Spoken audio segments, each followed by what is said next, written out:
ॐ भूर्भुवः स्वः तत्सवितुर्वरेण्यं भर्गो देवस्य धीमहि धियो यो नः प्रचोदयात्। सभी भागवत प्रेमियों को राधे राधे। हम लोग मुचकुंद और भगवान के बीच जो वार्तालाप हुआ उसकी कथा सुन रहे हैं।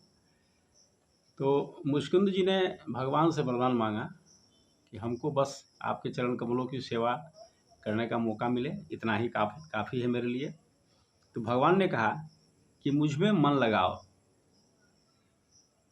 ये भगवान गीता में भी यही कहते हैं कि मन मना भव मद भक्तो मद्याजी माम नमस्कुरु। मुझ में अपना मन वाले हो, अपना मन मुझ में लगाओ। कर्मकांड की कोई आवश्यकता नहीं है। कर्मकांड तो एक माध्यम हो सकता है, उससे ज़्यादा कोई लाभ नहीं मिलता है अगर आपका मन भगवान में नहीं लगे। तो उन्होंने कहा कि मुझ में अपना मन लगाओ। और भगवान ने ये भी कहा कि पशुवध तुमने बहुत किया है, राजा थे तो पशुवध तुमने बहुत किया है, इसको तपस्या से धो डालो। इस पाप को धोने के लिए तुम्हें तपस्या करना पड़ेगा, ये भगवान ने सुझाव दिया।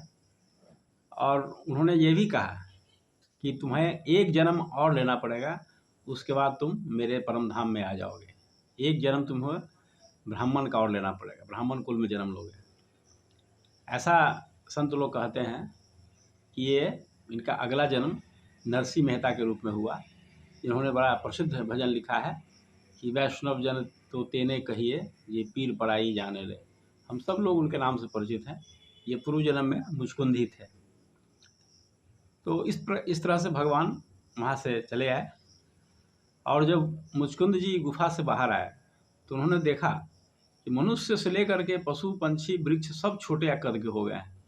उन्होंने समझ लिया कि अब कलयुग का प्रारंभ हो गया है। तो वे तपस्या करने के लिए बद्री धाम चले गए। और इस तरह से वे बद्री धाम गए और भगवान मथुरा लौट आए। उन्होंने 3 करोड़ मलेच्छों का संहार किया, क्योंकि कालजीवन तो जल गया था बाहर की गुफा में ही। तो उसके जो सैनिक थे 3 करोड़, उनका भगवान ने संहार किया। और उनके पास जितने भी धन थे सब भगवान ने ले लिया। क्योंकि पहले के युद्ध में लोग सोने के रथ पर सवार होकर आते थे, उनके पास सोने के मुकुट होते थे, सोने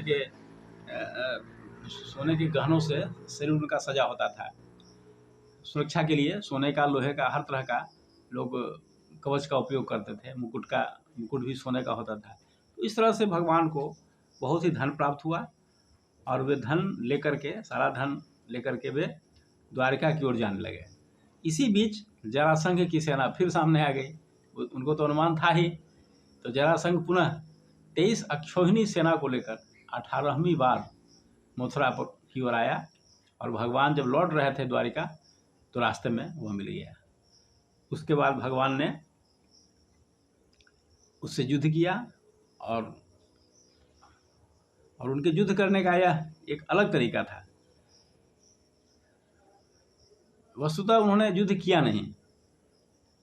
ये ऐसा हुआ कि भगवान ने युद्ध प्रारंभ करने का एक नाटक किया और भागने लगे वहाँ से दोनों भाई, बलराम जी और कृष्ण जी, दोनों भाई वहाँ से भागे।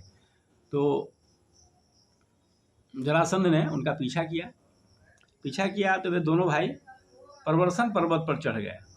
इसी भागने के कारण भगवान कृष्ण का एक नाम रणछोड़ जी है।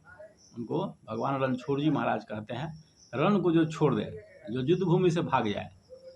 तो इस तरह वे भागते भागते प्रवर्सन पर्वत पर चढ़ गए। जरासंध ने बहुत दूर तक पीछा किया।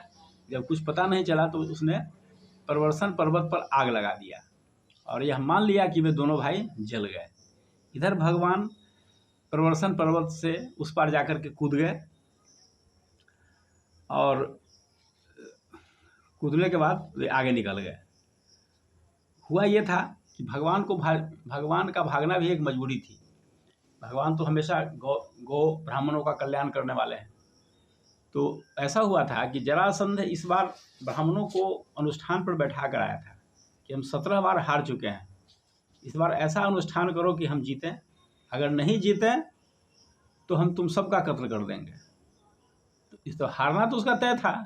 अगर हारता तो ये कोई बड़ी बात नहीं थी, लेकिन ब्राह्मण का कत्ल हो जाएगा ये भगवान बर्दाश्त नहीं कर सकते थे। तो उन्होंने ब्राह्मणों की रक्षा करने के लिए हारना स्वीकार कर लिए, पराजय स्वीकार कर लिए, भागना स्वीकार कर लिए, सारा बदनामी अपने ऊपर ले लिए ताकि हमारे ब्राह्मण देवता सुरक्षित रहें, और वे भाग गए वहाँ से। रणछोड़ जी भी उनका नाम इसी कारण से पड़ गया।